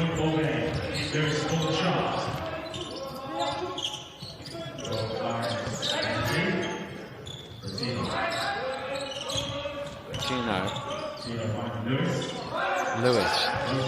Shot clock down to 5. Lewis trying to find some room, gets it to Nichols, has to shoot. Does he get it off in time? No, he doesn't. It's a shot clock violation. Oh, literally half a second too late there. A good shot from Kevin Nichols, but he needed to take that first one. Well, it's 8, and Newcastle trying to chip into it. Remember, there's a 2-point bonus for the Eagles from the first leg. So they're only 6 down, really. Will it be 4? Yes, it will, as Maxwell scores again. Big play there. Maxwell had 10 points at half-time, remember. So he's feeling really good about himself. And that takes him 17 points per. Yep. Thank you, Dan. Hemsley. Gordon commits the foul. He's not in any sort of foul trouble. Lillard's going to come back in. Hemsley's going to sit down. I don't think it'll be very long for him either as we have another look. Doubled him, but just too aggressively. Coutinho. Cook. Head fake. Spin. Great drive. Maxwell fouls him. He'll shoot 2. Good move from Bennett Cook, and he's only played 8 minutes in his reintroduction to this game, so he's been a very start-stop up and down. He's got 8 points to his name as well, which is an incredible points to minute ratio. Well, he's a 75% free throw shooter on the season. Sheffield are below 50%. Well, that takes them up to 50% now for the game. 7 for 14. Needs this one as well. And gets it.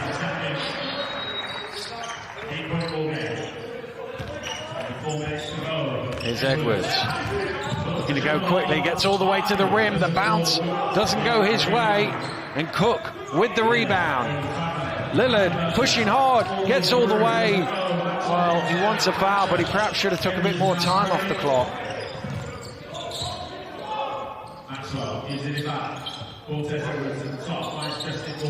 Here's Edwards. Down to Maxwell.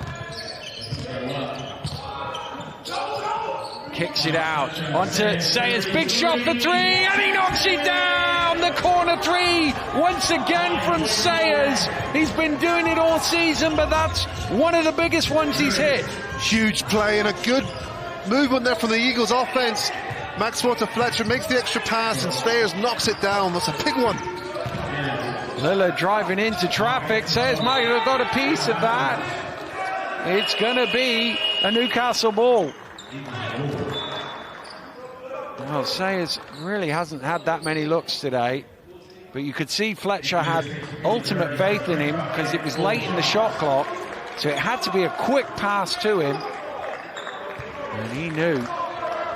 Sayers was 1 for 7 in game 1 from the three-point line as well, so that's the guy who's not exactly coming off a good shooting night, but that was a big play from him. Well, Cook's on the floor. Maxwell has a chance to go quick, and he does, and he drops it in, and it is a 3-point game, 1 point on aggregate. 2.5 minutes to go. Rotino, big shot. Oh, Jordan Rotino from behind the arc. Big plays here now, Daddies. Defender got caught on the screen there. Rotino took full advantage of it. Fletcher drives in, out to Sayers, flushed off the three-point line. Gordon is there. He will take the triple, and he will make the triple! Wow, what a ball game with 2 to play. Oh, it's only a matter of time before the Eagles start hitting shots from beyond the arc, and Justin Gordon now joins the party. Hemsley. Lillard driving in, getting all the way to the rim, puts it up high and misses. And Sheffield can go in front on aggregate here. Newcastle can, sorry. 100 seconds to play. 1 point in the tie.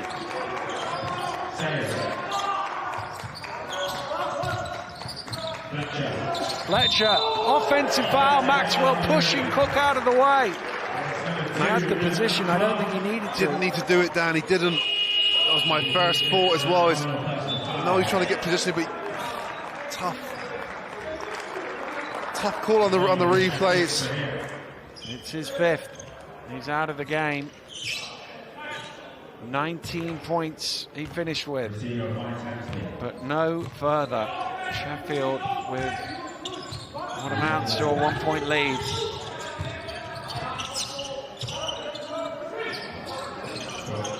Cook's pass is deflected away by Fletcher. Gordon has it. Gordon driving. Off the glass. Newcastle in front on aggregate. That's a really good move there. Gordon, good footwork, and does enough of that rearrangement there not to trample over someone and commit an offensive foul. Well, Newcastle, who've been behind for so much of this game, they are still behind, but they are behind by few enough points to still win the tie. This result would go Eagles' way with that 2-point win in the first leg. And the interesting thing, as we look back at the play now, is about clock management, about how you ensure that you get more possessions or as many possessions as you need to win this game. Yeah, it's clock management is obviously a huge area of that, but first and foremost, you just got to get stops if you're on the defensive end, and you've got to make the offensive team work for absolutely everything. But again, contrastly, offensively, you have to run your set. You have to make sure that everyone's on the same page. It's those little things now that really count. Is the screen set correctly? Is everyone in the right positioning? Is the timing right? Tiva can advance the ball if he wants to. He doesn't want to. He wants to take it from the backcourt and give himself 24 seconds to work with.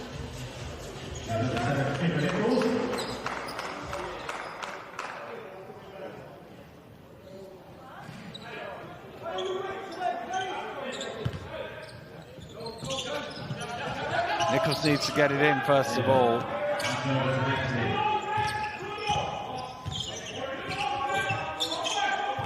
Here's Nichols. Under pressure. 5-second violation, didn't get it away. Great defense, he was under pressure, he had to pass it out. And a call you don't see very often, but one that's made there, and a big turnover. Well, he couldn't release the pass, and you'd rather turn it over that way than try and force something and have Newcastle Eagles coming at you on the open floor. They need a stop here, Sheffield. Gordon. Oh, they get the stop. Do they? No. Newcastle still have it. Fletcher misses. Defoe tips it. Gordon tips it alive. Newcastle have it again. They can play D. They don't have to foul. Oh, that's not a good foul. That is not a good foul with 6 seconds to go, because they're not over the limit, so you're not sending them to the free throw line. You're just giving Sheffield more time, Newcastle more time to take off the clock. That is the 4th foul, so the next one will be free throws. No overtime, remember. It's the aggregate score. And they get the foul there. Lillard has to commit it. And he immediately turns to the bench because he's fouled out. Why did he make the foul? Stop the clock. They're losing, aren't they? They're losing by 1. Yeah, but you could get a stop. You've got this 27 seconds left in this game. Yeah, I suppose. Well, that's as good as a stop, I suppose, if they only get 1 point out of this. Yeah, because it was a 14 seconds, wasn't it? They could have, yeah.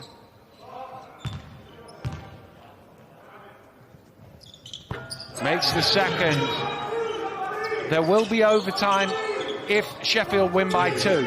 So if Sheffield score a 2 and Newcastle don't reply, it goes to overtime. A 3 would win it, assuming there's not enough time. There is a bit of a gap between the shot and the game clock. Hemsley has it. Hemsley looking to attack. Hemsley gets in, floats one up. We're level! Level on aggregate with 8. Just ice in his veins there. It's so easy to get to that pull-up jump shot as well. Goodness me. So, we are tied on aggregate. Newcastle will have what amounts to the final possession of the ball game and a shot to win. Doesn't matter what it's worth, any shot will put them through to the semi-finals. And Sheffield are over the limit, so they can't foul. Well, this credit to the Eagles team as well. It looks very unlikely that they're going to be in this position, and they've mustered not only a comeback, but they've put themselves up in the game. But I think, you know, you've got to look at the offense now. Who do you go to? Do you go to Fletcher, who's been out of rhythm? Look at the offense now. Who do you go to? Do you go to Fletcher, who's been out of rhythm this game? He's 2 for 12 from the field today, but you still go with a guy that's got you so far and won you so much. Yes, you do. You put the ball in 44 times and say, go do whatever is best for the team. Whether that's you scoring or you finding somebody, that would be me anyway. I'm trying to find Justin Gordon. Yeah, but I'm probably going to get Fletcher to find him, would be my thing. But let's see what they do. Edwards to the ball on the side. Here's Fletcher. The screen from Gordon. Fletcher looking to go. Fletcher drives in. Fletcher to win it. Gordon tips it in! Oh, but there's still 0.7 of a second left. There's a timeout called. There's a timeout called. Oh, Rotino nearly put that in. But there was a timeout called. Oh, my goodness. What a play from Justin Gordon. Fletcher on the screen using the pick and roll. Looks to attack down the lane. They challenged it well, but they didn't keep Gordon away from it. And he may well have won the game for his team. Incredibly executed too. I said to go to Justin Gordon, didn't I? And you did say to Get Fletcher to get it to him. I don't know what we're doing over here, Dan. Give us a clipboard. Well, there is still 0.7 of a second left in this game. Sheffield must score. There's enough time for catch and shoot. They could obviously throw it towards the rim and try and get a tip. There is time for any kind of shot, but whoever gets the ball first has to win the game or force overtime.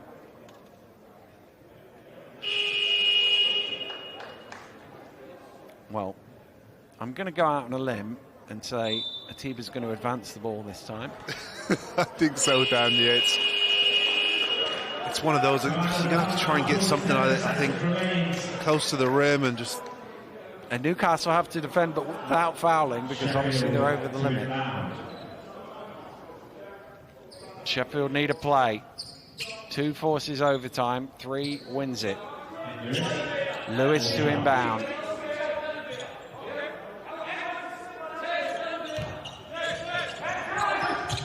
Hemsley comes to the near corner. It's into Cook. He's got a look. He's missed it. And the Newcastle Eagles, who've been behind for most of the game, have won the game at the death. Justin Gordon, the hero, with the tip in. He's had a phenomenal game, and he's got the score that matters at the end. It's a huge play from the Eagles there. The Sheffield Sharks had it, with both credit to both coaches who've drawn up some incredible plays there, and Bennett Cook has an opportunity right at the rim there to almost replicate what Gordon did the other end, and it's a more difficult position for Cook, but it's a good look. It's a one that you'd want. I would want that shot. It's a well-designed play there. Well, a great show of character for the Newcastle Eagles down the stretch. They were in a big hole in the 4th quarter, and they came all the way back, and they just had enough to get them over the line. Tremendous effort from Ian McLeod's team out there. It really was, and I think the credit to the team as well to not get rattled. I think we've seen this Newcastle Eagles team get rattled, and that's why they'd had as many losses as they did in the regular season, because they weren't able to come back from games that they were having difficulties in. But today they've proven, and I think they've showed us that this team has grown, in terms of unity and togetherness, because that was a game over for them. We look at Mike Tuckett's a big 3, and then even later in the stages that the game's almost gone. But Justin Gordon was that force that kept believing and was productive for them all game. Well, you don't get too many draws in basketball, but we got one today, and it was enough for the Newcastle Eagles. Phenomenal game of basketball that ultimately comes down after 80 minutes to 1 play, 1 shot, with 0.7 of a second to go, and that is the fine line between winning and losing in sport. Some big defensive plays as well from Newcastle. You remember the Kemple Nicholas turnover here, the 5-second violation that you'd very rarely see in professional basketball, but that Newcastle Eagles defense found a way there to suffocate him and turn the ball over, and again down a game of margins. Incredible finish. So we can get some reaction, I think, now courtside for our MVP, from the hero at the death there, Justin Gordon. Justin, talk us through that last play first of all. Incredible play to stick with it, get that offensive rebound, and win the game for your team. Coach drew up something for us to get to the paint, be aggressive, be aggressive. We knew we were going to get the last shot, take our time, get something calculated, and at the end of the day, just made a play, just being in the right spot at the right time. And tremendous character from your team, in a bit of a hole in that 4th quarter, but managed to dig yourself out of it. That's been something we've been battling all year, having leads and blowing them, but this time it was the other way around. We had to fight our way back, and we did well, stayed composed in the last 4 minutes, and made calculated decisions, and we did well. We got stops, and that was really what we've been working on for all season right now. And you've played Sheffield a lot this season, and it basically comes down to the last second of an 80-minute game. We played them so many times. Both teams are going to give their greatest effort towards the game and trying to win, and we knew we were going to come out there and they were going to be physical. We won the battle of getting free throws out there, and we stayed composed, playing through physicality, what people might call missed calls, didn't matter, and we just kept our head down and came out with the win in the aggregate. Well, a great win for you. We'll see you next week in Leicester. Well done. Yes, sir. Appreciate it. I mean, he just, all the way from tip to buzzer, tremendous game. It's probably fitting of the people out on court that he was the one that made the play at the end. I think so, Dan, and this is it's no coincidence as well. He's MVP today. Let's remember the BBL Cup final, the first piece of silverware available this year. Let's not forget his performance there. Without Justin Gordon, they would not have won that piece of silverware. He was absolutely formidable, and again, this was the biggest game of the year so far for them, all by the BBL Cup final, and he showed up again. Well, let's hear from his coach. And well, we talked at the beginning, you said you'd take the same result, but actually a draw in the end was enough to get you through. A phenomenal game of basketball and a great play at the end by your guys. Yeah, it was. I mean, I said I'm glad, we've took the maths out of the game. We certainly haven't. You know, Evan Maxwell's just said there, Coach, I've never celebrated a draw before. So no, it's all new to these guys, but yeah, I'm just glad guys stepped up at different times. It's been difficult for these guys. These guys have been judged a lot by their weakest moments, but they have to remember, well, you know, we're cup champions. You know, we've done this before. We've played in big games, and I think that showed. Some people really stepped up. Evan Maxwell took a lot of, you know, criticism early, and I think what he did at the end there, making some tough baskets and then some great defense as well. So really happy with the performance, actually, to grind it out, even though we were in a bad place with probably 7 or 8 minutes to go. Well, that's what I was about to say. 7 or 8 minutes to go. They could have easily packed that one in. Sheffield had all the momentum, tremendous character to fight your way back into that game. Yeah, definitely, but that's basketball. People who know basketball know it's a game of runs. You know, it's not football. When you're 1-0 up at half-time, you park the bus and win 1-0. You know, you have to come out and you have to play. It's the nature of the game. And I thought there was a few times tonight when we could have gone south. We could have really gone south, and we battled back. And it was a real team effort. Guys on the bench were really communicating things that we need to know as well. But yeah, listen, we're a good team. We're a good team who struggled for consistency, but we've proved we can beat, you know, we can win in this league. We've beaten everyone in this league, so we can do it. And then winning in a manner like that, does that boost you a little bit more going into these semi-finals? Yeah, it always does, you know, but we've had quite a few like that over the season. We've been on both ends of it. But certainly just as far as cohesion goes, they know when they pull together, they know what it looks like, and they know what it feels like. So that's always a good thing going into the next round. Well, we'll see you in Leicester next week. Well done today. Thank you very much, Dan. Well, a great performance from his team, and he always comes across very calm and very, I'm sure he must be inside churning away like the rest of us, but he's done it to perfection there with his team. Well, you got to remember as well, he's not been at the helm for that long, really. This is still, you know, relatively new for him, and you know, he made some really big calls as well down the stretch. If you remember, out of the timeout, he drew up a beautifully executed pass there to get Maxwell the ball against a you know, foul troubled Bennett Cook. They converted, and then at the end of the game, Dan, you know, all eyes are on Ramon Fletcher. You know, all of us in here think he's going to try and shoot the left hand, you know, floater hook shot, but what he's done is he's dragged all of the defenders, all of the attention, and he's just, you know, the play was just beautifully designed, and you know, Gordon gets the finish to hit the game winner. Yeah, well, sometimes it just comes down to who scores last, and that certainly was the case here today. The Newcastle Eagles have survived and advanced. It finished 81 points apiece, but that was all they needed, thanks to this play from Justin Gordon to tip home what was the aggregate winner.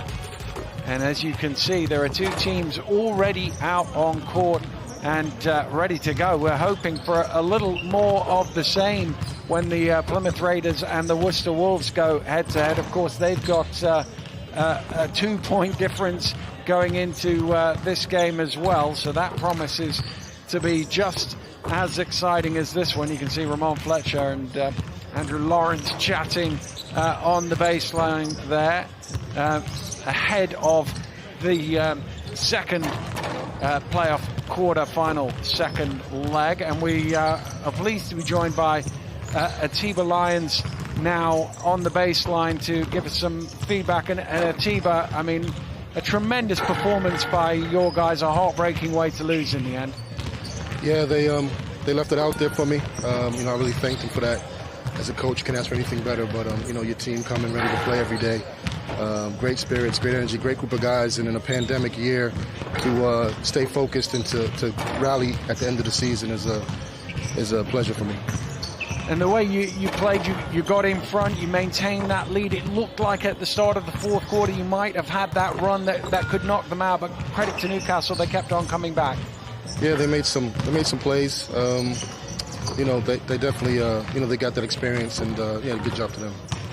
And that final play that you run up wasn't a million miles away there from forcing overtime. That's how it goes, isn't it? Basketball, guys. Sometimes you're on the right side of it, sometimes you're on the wrong side. Absolutely proud of them, and you know, great job from those guys. Well, thank you very much for talking to us. It was a great performance, if not the result you wanted. Thanks.